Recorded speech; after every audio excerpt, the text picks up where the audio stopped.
अयोध्या को क्यों कहते हैं धार्मिक नगरी? जानिए कहानी श्री राम जन्मभूमि अवध की। नमस्कार दोस्तों, जय श्री राम। स्वागत है आप सबका हमारे चैनल निशी वॉइस में। श्री राम की जन्मभूमि अयोध्या नगरी में बना भव्य राम मंदिर दुनिया भर में चर्चा में है। मंदिर में रामलला की प्राण प्रतिष्ठा 22 जनवरी 2024 को होगी। फिलहाल मंदिर की तैयारियां जोरों पर हैं। अयोध्या नगरी यूं ही खास नहीं है, बल्कि इस नगर से विशेष धार्मिक महत्व भी जुड़े हैं। इसीलिए तो अथर्ववेद में इसे देवताओं का स्वर्ग बताया गया है। सरयू नदी में बसी पवित्र नगरी अयोध्या को स्कंद पुराण में ब्रह्मा, विष्णु और महेश त्रिदेवों की पवित्र स्थली कहा गया है। अथर्ववेद में अयोध्या को ईश्वर का नगर बताते हुए इसकी तुलना स्वर्ग से की गई है।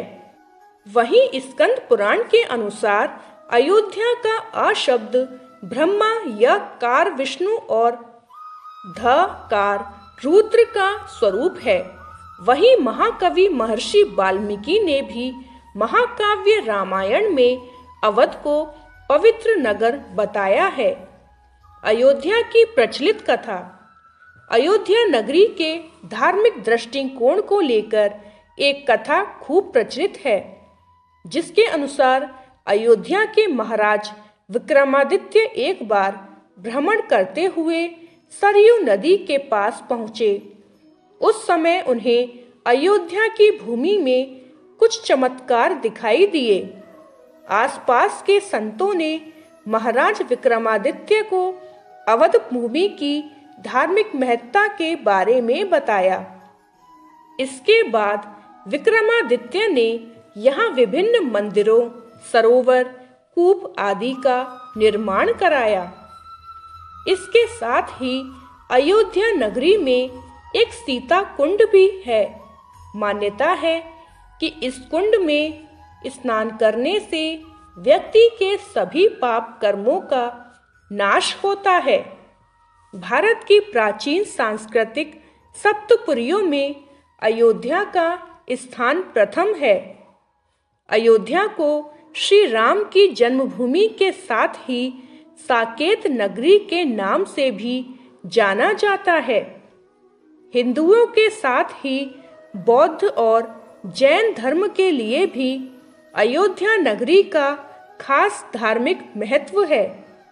आइए जानते हैं श्री राम जन्मभूमि अयोध्या कैसे बनी धार्मिक नगरी।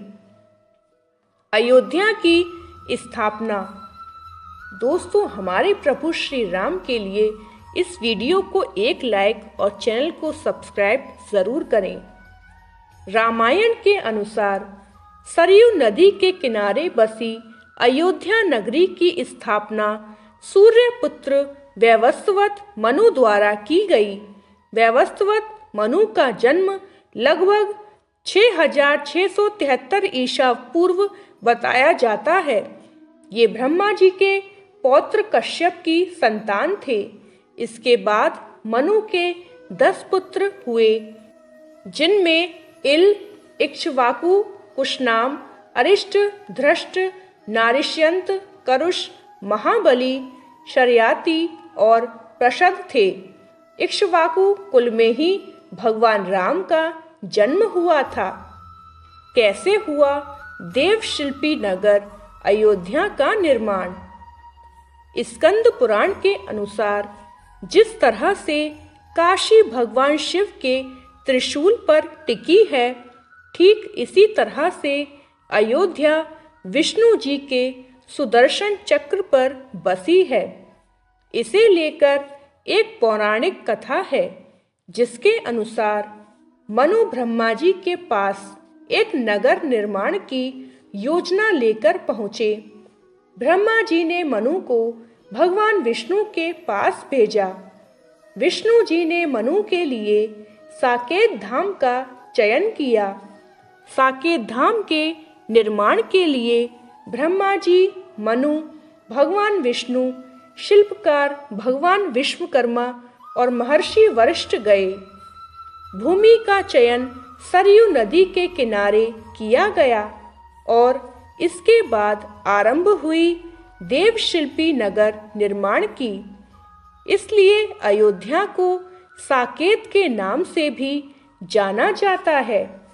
वहीं भगवान राम के जन्म के समय इस नगर को अवध के नाम से जाना जाता था। अयोध्या नगरी से जुड़ी खास बातें।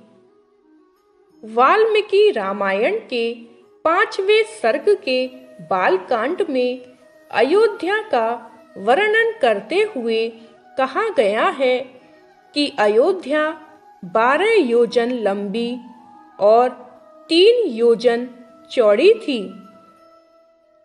अयोध्या मंदिर और घाटों की प्रसिद्ध नगरी भी है। यहाँ के प्रसिद्ध सरयू नदी के किनारे 14 प्रमुख घाट भी हैं, जिनमें गुप्त द्वार घाट, कैकई घाट, कौशल्या घाट, पाप मोचन घाट, लक्ष्मण घाट आदि हैं। अयोध्या में ही भगवान श्री राम का जन्म हुआ, इसलिए इसे राम जन्मभूमि कहा जाता है। लेकिन इसी के साथ यहाँ कई महान योद्धा, ऋषि मुनि और अवतारी पुरुष भी हुए।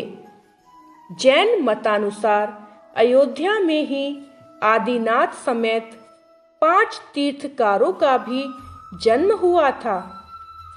12वीं सदी के आसपास अयोध्या में बड़े पैमाने पर सूफी संतों के भी रहने का प्रमाण मिलता है। कहा जाता है कि भगवान श्री राम जी के समाधि लेने के बाद त्रेता युग में ही अयोध्या नगरी उजड़ गई थी। तब श्री राम के पुत्र कुश ने अयोध्या को फिर से बसाया। कुश द्वारा अयोध्या का पुनः निर्माण कराने के बाद सूर्यवंश की अगली 44 पीढ़ियों तक अयोध्या का अस्तित्व बरकरार रहा।